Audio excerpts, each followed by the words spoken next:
avoided. Anyway, you're welcome to our TLX debut. Obviously, you know, it is a brand new car from Acura. It's innovative in a lot of ways. For the first time ever, Acura is replacing two of its luxury sedans with a single platform. Obviously, the TL and the TSX, 14 was the final year. And traditionally, the TSX was a 4-cylinder, the TL was a 6-cylinder. Now the TLX is going to encompass two different drivetrains. It's going to be available, the same car you see, the same exact platform. It's going to be available in a 4-cylinder and a V6. The 4-cylinder is going to be 206 horsepower. It's going to have Acura's first ever 8-speed dual clutch transmission, and the fuel efficiency is going to be through the roof. You're looking at 24 city, 35 highway, which is, you know, Honda Civic-like fuel efficiency in a mid-sized luxury sedan. The V6 is going to generate 290 horsepower with Acura's first ever 9-speed transmission, and you're looking at 21 city, 34 highway, which is unheard of in a car in this class. The car's been redesigned nose to tail.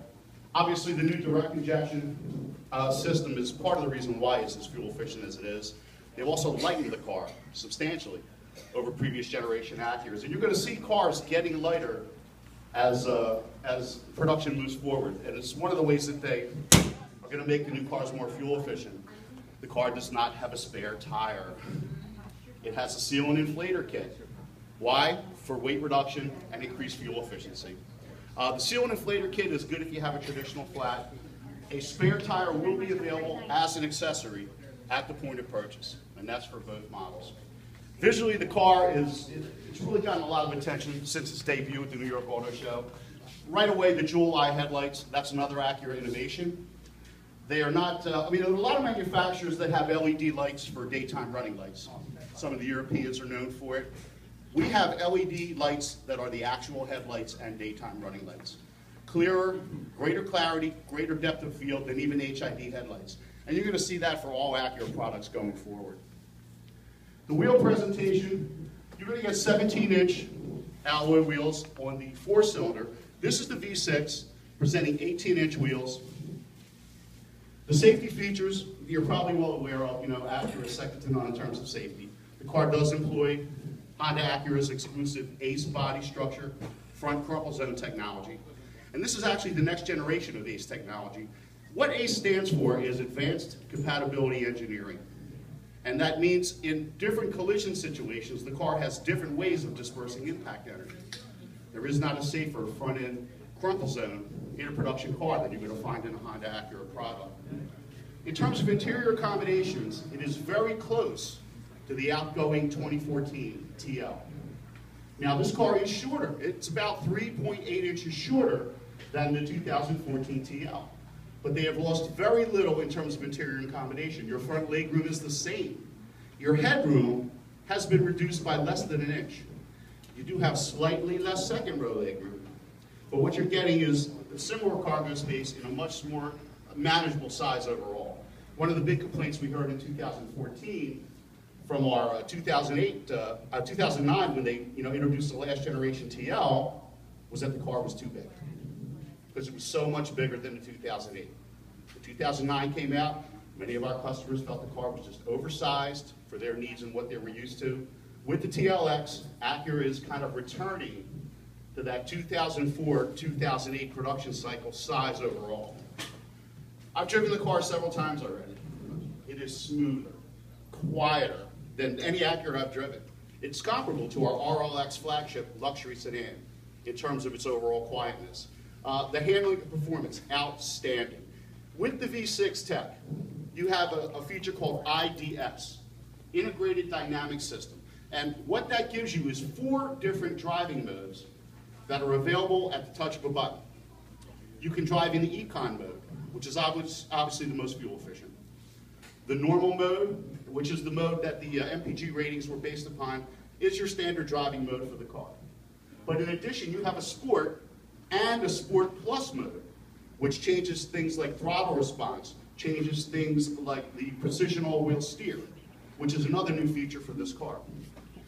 Precision all-wheel steer was introduced in 2014 in the RLX luxury flagship car.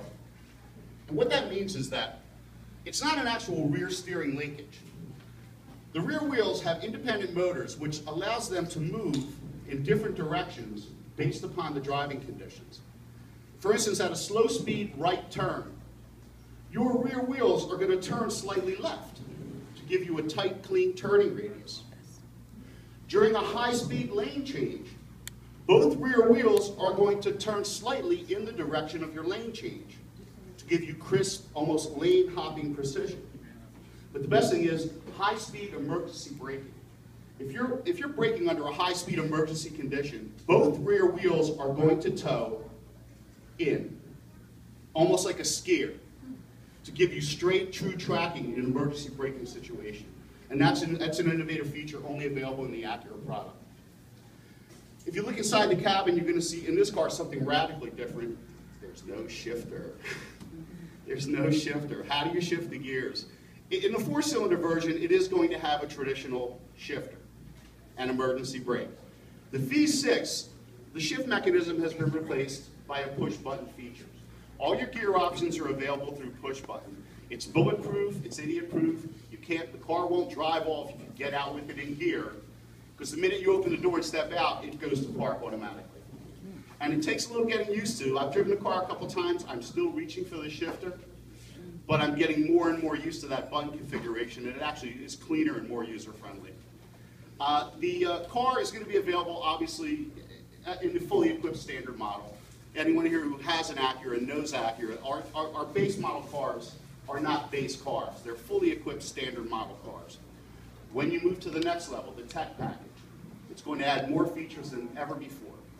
Yes, it's going to add the navigation system. It's going to add the upgraded stereo, the voice command function that you're used to in the Acura tech package. But with this car, you're going to get blind spot indicators, forward collision warning camera, lane departure warning camera.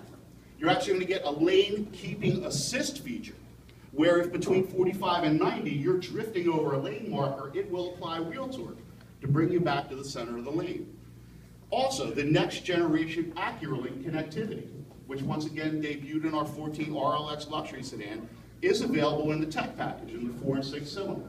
And that gives you OnStar-like connectivity. It is a subscription service, but now you can subscribe to those features and you can have a live operator assist, airbag deployment notification, emergency roadside assist, remote door unlock, stolen vehicle locator, similar to the LoJack system, all included in the next generation AcuraLink, once again a feature of the tech package and above. Now, the next level, the advanced package, which is the absolute highest trim level, is going to give you some high-end features, things like ventilated as well as heated front seats, but predominantly the radar system for collision mitigation and adaptive cruise control. These will be available exclusively in the advanced package. Overwhelmingly, historically, the front-wheel drive tech has been the biggest seller. We fully expect that to continue, but you have more choices than before with this car and some new technologies that have never been offered. Does anyone have any questions? No, thank you. Okay. I don't want any water. Yes, sir. I know you mentioned that it's 4 inches shorter, approximately. Has the car lost any weight, too? Yeah, about 300 pounds. Okay. Car's about 300 pounds lighter than the previous generation car. Anyone else? Yes, sir, you. How does it stay in lane if I'm on a 95 and it has a little curve to it? How does it know? The lane keeping assist feature, like the rest of the